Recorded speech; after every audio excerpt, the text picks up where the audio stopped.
1991 में एक महिला की हार्ट बीट पूरी तरह रोक दी गई थी। उसका दिमाग पूरी तरह डेड, कोई ब्रेन एक्टिविटी नहीं। डॉक्टर्स ने उसकी आंखें टेप से बंद कर दी थी। कानों में इतनी तेज आवाज भरी गई थी कि वो कुछ सुन ही नहीं सकती थी। लेकिन जब वो होश में आई, उसने डॉक्टर्स को बताया कि किस औजार से उसकी खोपड़ी काटी गई थी। कमरे में कौन क्या बोल रहा था, सब दर सब। And I was then looking down at the body. I knew it was my body, but I didn't. अब सवाल ये आता है कि अगर दिमाग ही बंद था तो उसने ये सब देखा कैसे। हेलो दोस्तों, आज हम एक ऐसे सवाल की तह तक जाएंगे जो सदियों से इंसान को परेशान करता आया है। क्या मौत के बाद भी कुछ बचता है? इस वीडियो में हम बात करेंगे पाम रेनॉल्ड्स के चौंका देने वाले केस की, आत्मा के वजन को मापने की एक अजीब वैज्ञानिक कोशिश की, नजदीक मौत के अनुभव की, और भारत की अपनी सांस्कृतिक मान्यता इसके बारे में क्या कहती है, और भी बहुत कुछ। अगर आप जानना चाहते हैं कि विज्ञान और अध्यात्म इन सबसे बड़े रहस्य पर कहाँ मिलते हैं, तो इस वीडियो को पूरा देखिए। वादा करता हूँ आखिर तक आपकी सोच बदल जाएगी।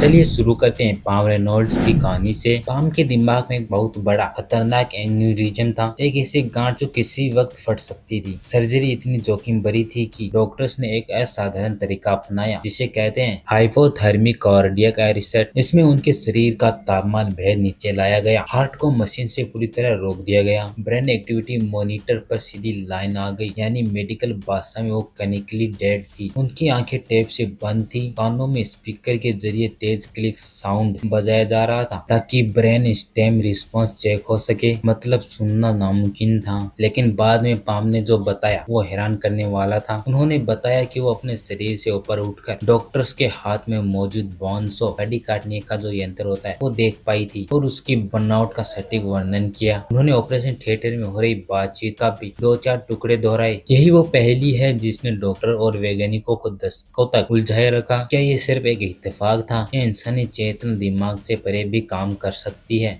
I remember the instrument in his hand. It looked like the handle of my electric toothbrush. अब चलते हैं थोड़ा पीछे। साल 1901 में एक डॉक्टर थे डक्कन मेडुकल। उनके मन में एक अजीब सवाल था, क्या आत्मा का कोई वजन होता है? उन्होंने एक प्रयोग किया। मरणासन मरीजों को एक खास तरह के तराजू पर लिटाया गया और मृत्यु के ठीक क्षण में उनके शरीर के वजन में आए बदलाव को मापा गया। उनका दावा था कि मृत्यु के तुरंत बाद शरीर का वजन लगभग 21 ग्राम कम हो जाता है और उन्होंने इसे आत्मा का वजन करार दिया। यह आंकड़ा इतना मशहूर हुआ कि इस पर पूरी एक फिल्म तक बन गई। लेकिन क्या ये वाकई वैज्ञानिक सबूत था? तो जवाब है बिल्कुल नहीं। आलोचकों ने बताया कि उनका जो सैंपल साइज है वो सिर्फ 6 मरीजों का था। नतीजे बार बार दोहराए नहीं जा सके और वजन में कमी की वजह कुछ और भी हो सकती थी, जैसे सांस के जरिए नमी का बाहर निकलना या शरीर से पसीना और गैसों का उत्सर्जन। तो वैज्ञानिक नजरिए से ये प्रयोग आत्मा के वजन को साबित करने में पूरी तरह नाकाम रहा, लेकिन इसने लोगों की कल्पना पर गहरी छाप छोड़ी।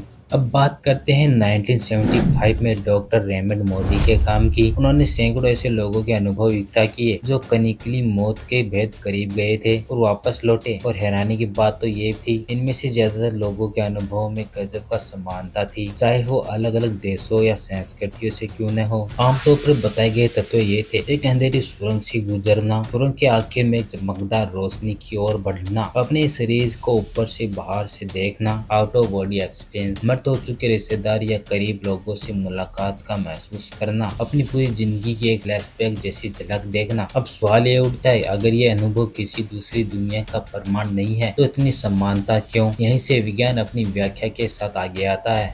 न्यूरो साइंटिस्ट सुजैन ब्लैकमोर ने इन अनुभवों को समझने के लिए जो थ्योरी दी उसे कहते हैं डाइंग ब्रेन थ्योरी। उनका कहना है कि जब शरीर में ऑक्सीजन की भारी कमी होती है, जिसे मेडिकल भाषा में हाइपोक्सिया कहते हैं, तो दिमाग के विजुअल कॉर्टेक्स जो देखने का काम संभालते हैं, उनके न्यूरॉन्स बेहतर ढंग से फायर होने लगते हैं। दिलचस्प बात यह है कि आंख के रेटिना के केंद्र में ज्यादा न्यूरॉन्स होते हैं और किनारों पर कम। जब ये न्यूरॉन्स रैंडम तरीके से एक्टिव होते हैं ना, तो दिमाग इसे एक सुरंग या टनल जैसे पैटर्न में इम्पैक्ट कर सकता है, जिसके बीच में रोशनी और किनारों पर अंधेरा नजर आता है। इसके अलावा ऐसे अत्यधिक तनाव और दर्द की स्थिति में शरीर खुद अपने प्राकृतिक मॉर्फिन जैसे रसायन एंडोर्फिन्स रिलीज करता है, जो दर्द को कम करते हुए एक गहरी शांति और सुकून का एहसास कराते हैं। यही वजह हो सकती है कि ज्यादातर लोग इन अनुभव को डरावना नहीं बल्कि शांतिपूर्ण बताते हैं और वो बाहर से खुद को देखने वाला अनुभव। कुछ वैज्ञानिक मानते हैं कि ये दिमाग के टेरोपोल पेराइटल जंक्शन में गड़बड़ी की वजह से बनने वाला एक भ्रम हो सकता है। दिमाग खुद ही शरीर की स्थिति का एक भारी नक्शा बना देता है। तो साइंस के हिसाब से ये पूरा अनुभव दिमाग के आखिरी संघर्ष का एक बायोलॉजिकल नतीजा हो सकता है, न कि किसी दूसरी दुनिया का प्रवेश द्वार।